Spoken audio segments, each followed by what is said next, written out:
The subway rides, the $20,000 bonuses for stuntmen, the viral footage of a man standing in the rain to let fans get a photo. Everyone thinks they know Keanu Reeves. He is the internet's boyfriend, the Zen master of action cinema. A man who has somehow remained untouched by the poison of Hollywood for over 40 years.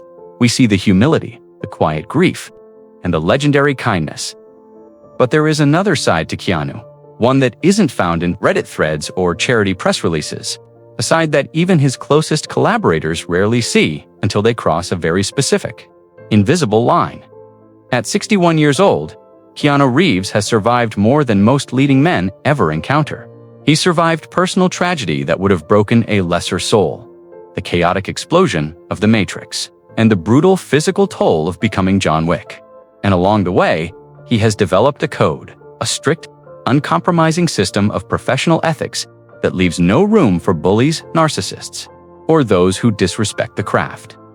These aren't petty tabloid rumors.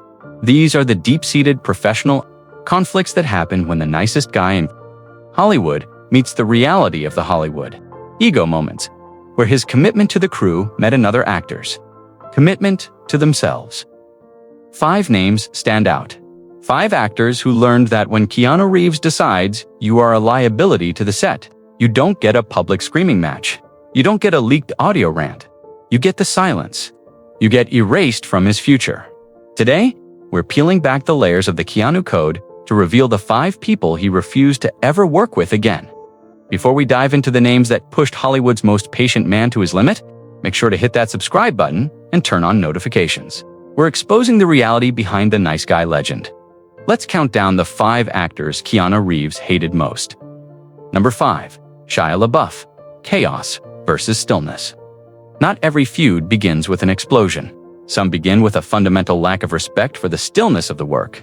For Keanu Reeves, that moment arrived on the set of the 2005 supernatural thriller Constantine. Keanu was the established lead, a man who views a movie set as a sacred clock where every gear, from the director to the production assistant, must turn in harmony. Beside him was a young Shia LaBeouf, then the industry's golden boy, already showing signs of the volatile, attention-seeking energy that would later define his career. According to insiders, the tension was atmospheric. Keanu is a man of economy. He knows his lines, he hits his marks, and he values the crew's time above all else. Shia, however, was in the midst of finding himself. He would improvise at inappropriate times, pull focus during Keanu's close-ups, and bring a chaotic me-first energy to a production that required surgical precision. The breaking point didn't come in a shouting match. Reports suggest that during a grueling night shoot, Shia's experimentation led to multiple wasted takes. Keanu, who almost never breaks character, simply stopped. He didn't yell. He didn't complain to the director. He just looked at Shia with a silence that made the entire crew freeze. It was the look of a man who realized that his co-star didn't respect the 100 people standing in the cold, waiting to go home. In the 20 years since, Keanu has worked with countless rising stars, but he has never shared a frame with Shia LaBeouf again. To Keanu, Shia represented the one thing his code won't allow, an actor who puts their own vibe above the collective effort. Number 4. Alec Baldwin, the furnace of the old guard. If Keanu Reeves is the cooling fan of a movie set, Alec Baldwin is the furnace. And in Keanu's world, those two temperatures can never exist in the same room. The conflict here is one of deep-seated philosophy. Baldwin represents the old Hollywood school of the alpha lead, a style of stardom, where the leading man's temperament dictates the weather of the entire set. Throughout the 90s and 2000s, Baldwin's reputation for on-set volatility and his my way or the highway attitude was an open secret for Keanu. This is a cardinal sign. Keanu is famous for his egalitarianism. On the set of The Matrix, he famously gave up a massive portion of his back-end salary, totaling nearly $75 million. The special effects and costume teams could be better compensated. He views the craft as a service.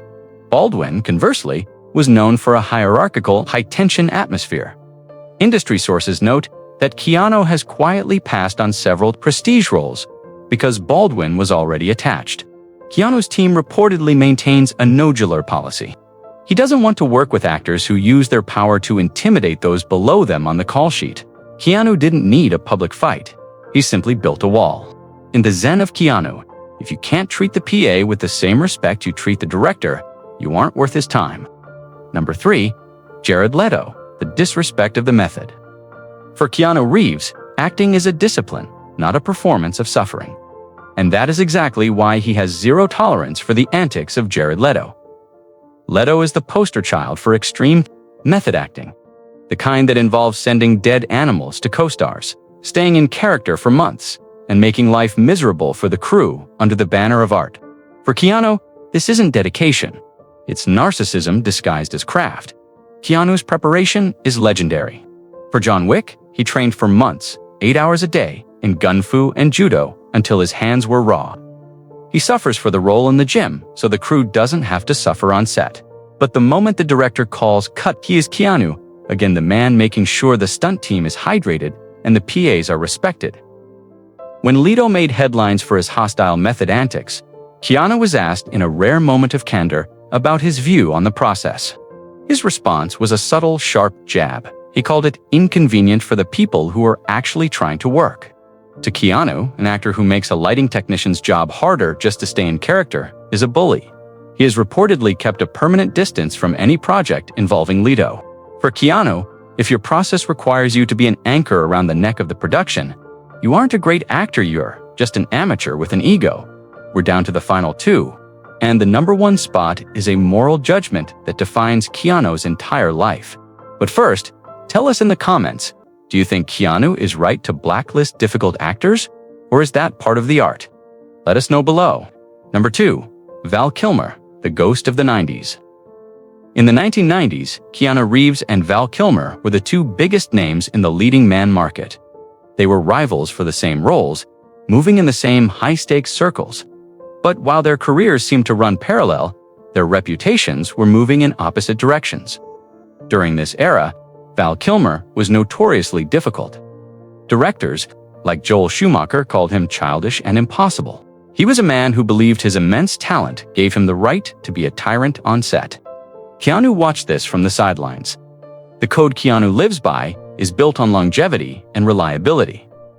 He saw Kilmer as a fireworks actor, brilliant, but destructive to everything he touched. The tension became professional when Keanu was offered a role in a high-profile project Kilmer was already leading. Keanu, usually hungry for a good script, famously declined. He knew that a set with Val Kilmer meant a set where one man's ego eclipsed the collective work. Keanu famously turned down Speed 2 and at $12 million. Paycheck to play Hamlet in a small Canadian theater for $700 a week. He chose the art over the machine. Kilmer, meanwhile, was burning bridges at every major studio. While they eventually reconciled as they aged, the decade of silence between them was a deliberate choice by Keanu. He chose character over competition, and in doing so, he made it clear: talent is never an excuse for a lack of humanity. Number 1. Steven Seagal, the moral red line. Every feud on this list involves ego or professional ethics. But this was about moral disgust. At the top of the list is Steven Seagal.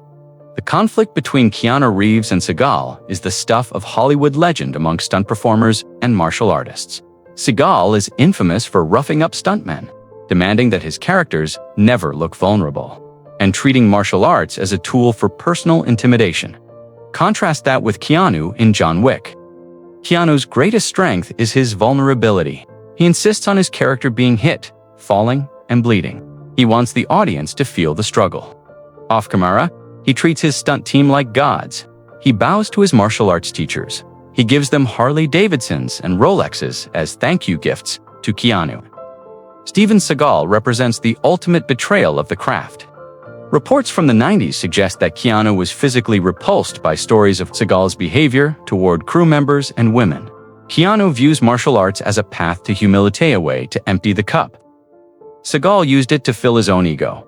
For Keanu, that is the one red line you never cross. It is the reason why, despite being 2 of the biggest action icons in history, they have never collaborated and never will. Keanu Reeves doesn't just dislike Steven Seagal, he views him as the antithesis of everything a man and an actor should be. That isn't a feud, it's a judgment. At 61, Keanu Reeves doesn't need to explain his list. He doesn't need to go on a 4-minute rant to prove his point. He simply lives his truth. He has outlasted the divas, the yellers, and the bullies by being the one thing Hollywood rarely produces: a decent human being, in an industry that rewards the loudest voice.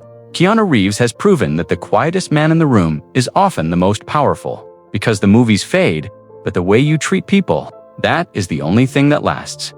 If you enjoyed this deep dive into the Keanu Code, don't forget to like, subscribe, and hit the bell. We're bringing you the real stories behind the Hollywood stars every single week. Thanks for watching, and we'll see you in the next one.